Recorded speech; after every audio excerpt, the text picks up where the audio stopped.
I am Imran, and I've been an architect in New York City for over 10 years. Today, we've been taking a look into modernist architecture, specifically in North America region. Modernism emerged as a 20th century design movement, driven by a desire to break away from traditional styles following the devastation of the World Wars. Key principles include form follows function, design prioritizes the building purpose, simplicity and clarity, eliminating unnecessary details, and lastly, experimentation, innovative use of materials like glass, steel and concrete. Both will cause widespread destruction of city and home. This created an urgent need for efficient and cost-effective rebuilding. Modernist architecture, with its emphasis on simplicity and functionality, was well suited to these demands. Now, let's get to know some of the prominent modernist architects in the region. First, we'll get to know Louis Henry Sullivan. He was an American architect, a mentor to Frank Lloyd Wright, and had been called a father of skyscraper. The phrase "forms follow function" is attributed to him. His face appears in my head whenever we are talking about modernism. His tripartite, designed for a skyscraper, featured a design base, shaft and cap, evident in works like the Sullivan Center and the Wright Building. A terracotta office building, it is one of the first aesthetically fully expressed early skyscraper. Next is the infamous Frank Lloyd Wright. Is an American architect, designer, writer and educator. He played a key role in the architectural movement in the 20th century. What made Wright so unique is that he believed that architecture should harmonize with both humanity and environment. He called this philosophy organic architecture. You see this perfectly in Falling Water, where the house isn't just near a waterfall, it's part of it.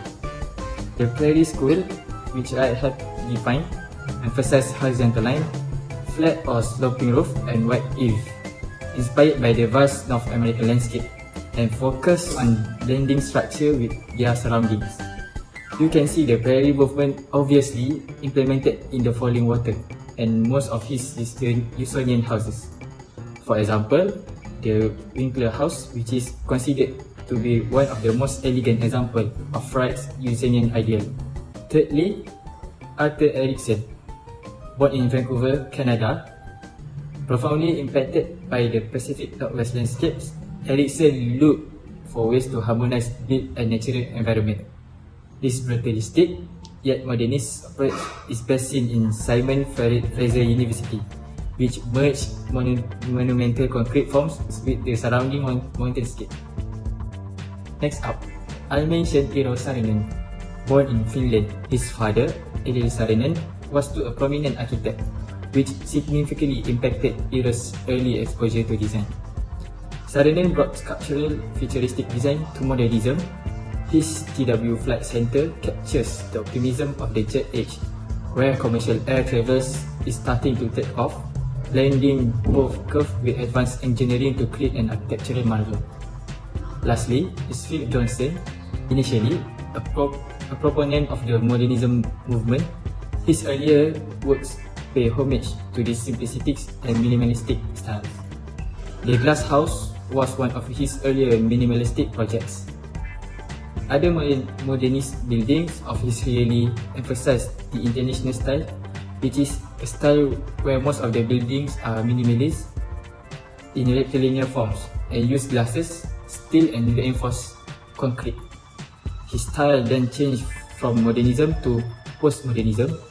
There are many distinctions between the two movements, but what I want you to focus on is that while modernists reject tradition, postmodernism embraces it and borrows different styles from different cultures. Some of Johnson's postmodernist buildings are TC Energy Center and One Athletic Center, which reference Gothic architecture with those pointy roof and decorative ornamentation. And that's about it for modernist architecture in North America. Great way to end this video with Philip Johnson, transitioning to the next part of our video, which is contemporary architecture in the region. Stay tuned for the next video. Assalamualaikum. Welcome everyone, the name is Najmi and I have been an architect for over 3 years. Today, we'll be diving head on into contemporary architecture in the US. Let's go! So, you may be asking, what even is contemporary architecture? So, contemporary architecture is an evolving field that encompasses a variety of styles, movement and approaches reflecting the late 20th and 21st centuries. Most recognized ones are deconstructivism, postmodernism, sustainable architecture, parametric architecture, critical regionalism, and many more. So the first architect I want to take a look at is Frank Lloyd Wright. He is a Canadian-American architect, is said to defy categorization. So, which means Gehry's work reflects a spirit of experimentation and has remained largely unaligned with broader stylistic tendencies or movement. His experience as a sculptor also greatly influenced his buildings. His work has at least some element of deconstructivism and architectural style that rejects the functionalism and simplicity of modern design in favor of this weird-looking, complex geometry and asymmetrical forms. The Guggenheim Museum Bilbao, founded in 1997, is a beautiful building of his. Innovative usage of materials which uses titanium cladding and glass, complex deconstructivist forms which is chaotic yet very harmonious and very experimental and sculptural. Then we got Moshe Safdie. He was born in Haifa, Palestine. He is an Israeli-American Canadian architect that shares a lot of countries. Best known for designing Habitat 67, which is a project considered to be a breakthrough in modular housing, blending high-density living with suburban space. High-density housing, like Habitat 67, minimizes the need for suburban sprawl by accommodating more people in smaller footprints. This approach can theoretically reduce the amount of undeveloped lands that needs to be converted into urban areas. Even though this project reflects his early modernist style, it has sustainable elements which lean in more into the contemporary style. However, his later work is even more contemporary and impressive. Jawaad Changi Airport. Our videographer here actually has been in this place and I am indeed very jealous of him. The airport embraces dynamic forms such as curves while still integrating nature to it, which align more with contemporary designs. Using glass also provides mesmerizing natural lighting. So, next architecture is Richard Buckminster Fuller. Most famous for popularizing the geodesic domes, Fuller is also known as the father of sustainability. A geodesic dome that I mentioned earlier is basically a spherical structure made up of triangular polygonal facets that are connected to form half sphere. The rigid triangular elements of the dome distribute stress throughout the structure, making it able to withstand heavy loads for its size. Of all of Fuller's dome, the biosphere is totally the most spectacular. At a diameter of 76 diameters, the sphere height is 62 meters into the sky and truly dominates the island on which it is located. So next architect is Daniel Levesky, my man right here. Okay? He is a world-renowned Polish-American architect, artist and set designer. He is an absolute deconstructivist, characterized by fragmented forms, angular shapes and tortured geometries. He incorporates historical and cultural narrative into his design. Jewish Museum Berlin, which finishes in 1999, is an iconic building in Berlin and is one of Libeskind's most famous work. Its zigzag shapes and voids represent the fragmented history of Jewish people under the Nazi rule in Germany, creating a moving narrative through architecture. It is indeed an incredible sight to behold. And to complete our list, we got Maya Lin.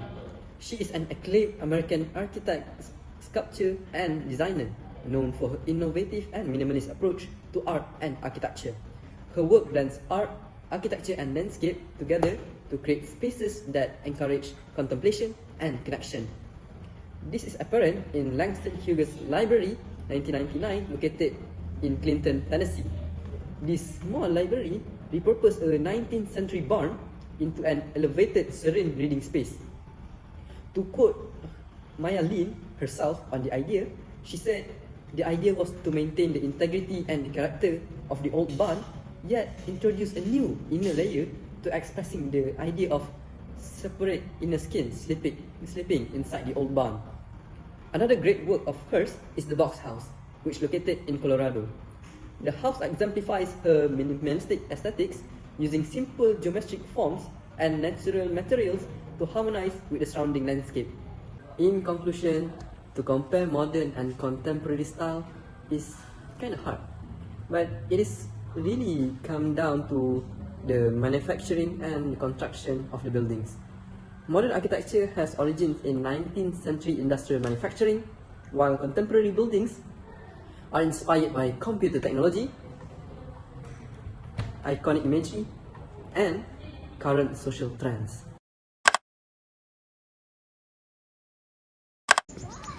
Alright, listen up, you boys. I'm a big fan of American architecture, and let me tell you something. USA is in my blood. Let me give you all a brief comparison of this architecture work. So, modern versus deconstructivism. So, on the one hand, you got Sullivan, Wright, and Saarinen. These guys were the Hokages, real modernist types, all about functionality and organic forms, you know. But then you got contemporary architects like Gehry and Maya. They are pushing boundaries with their fragmented sculptural styles, man. Real out there stuff, like, what's that supposed to be? But it's still kind of genius, you know. So, futurism and innovation. Both modernists and contemporary peeps. They really love to innovate, really push the boundaries like that. Fuller and Saarinen explored futuristic structures, while Gehry and Lipskin experimented with forms and materials. Their building give off that futuristic spaceship kind of vibes. Cultural context.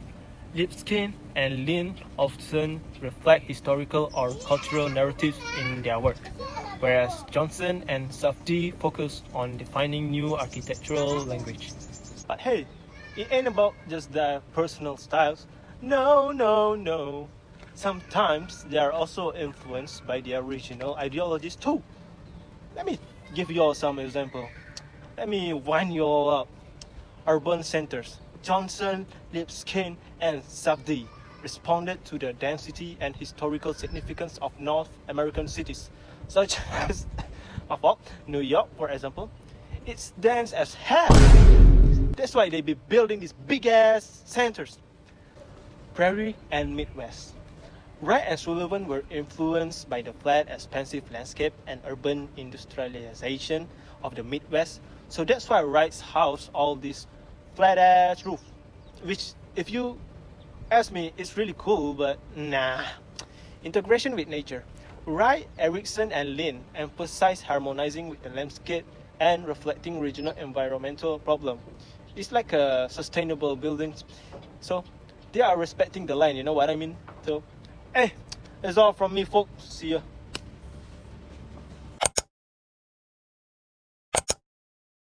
Assalamu alaikum. So for our next question for our Q&A session, we have Sister Ruqoya. Assalamu alaikum, Sheikh. My name is Ruqoya. I'm a big fan of yours. May Allah promote you to an air conditioner, inshallah. I'm an architecture student and I would like to know if we can relate Islamic ideologies with Western architecture ideologies. Please help me, Sheikh. Bismillahirrahmanirrahim. So, one thing to note, even though I am a scholar and everything, I personally also am very enthusiastic when it comes to architecture. That being said, firstly, technological innovation will certainly benefit all of humanity only if it's used for good. To quote a hadith from the Prophet ﷺ that supports this, and I'll get to how we can relate these two things. The Prophet ﷺ said, "The most beloved person to Allah is the one who benefits people the most. The most beloved deed to Allah is to make other Muslims happy, alleviate the hardship of others, pay their debts, or satisfy their hunger." Sources from Tabarani. So, in my personal opinion, Muslims should actually embrace new technology and innovation the way Frank Lloyd and Fuller did.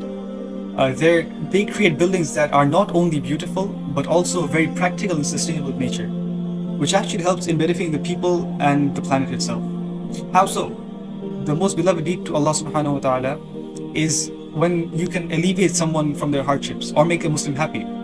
So if sustainable, practical and beautiful architecture can do that, then why not? SubhanAllah, it's a very good thing, you know. My second point would be architects like Wright and Erickson, very, very big names in the architecture world. They design buildings that integrate flawlessly with nature. And also Moshe Safdie, a very, very big name too. One of the most famous works, Habitat 67, which personally I am also a fan of. This is also a way to improve sustainable architecture in a way that preserves this earth. That being said, one thing to note is that even though they might not be Muslims, that does not mean that we cannot take from them that which is beneficial for us, as long as it goes with the Sharia. Why so, actually? Because the thing is, even though they might not be Muslims, they do know the overwhelming impact the built environment has on our world. So just because they know this, that is why they design buildings in a way that minimizes this damage. So as Allah subhanahu wa ta'ala says in the Quran, Surah Furqan, ayah number 63, the true servants or the most compassionate are those who walk on the earth humbly. So I would like to conclude my answer with this. I hope this answers your question, and I hope to see you again next time. Inshallah. Assalamu alaikum. Moving on to the next question.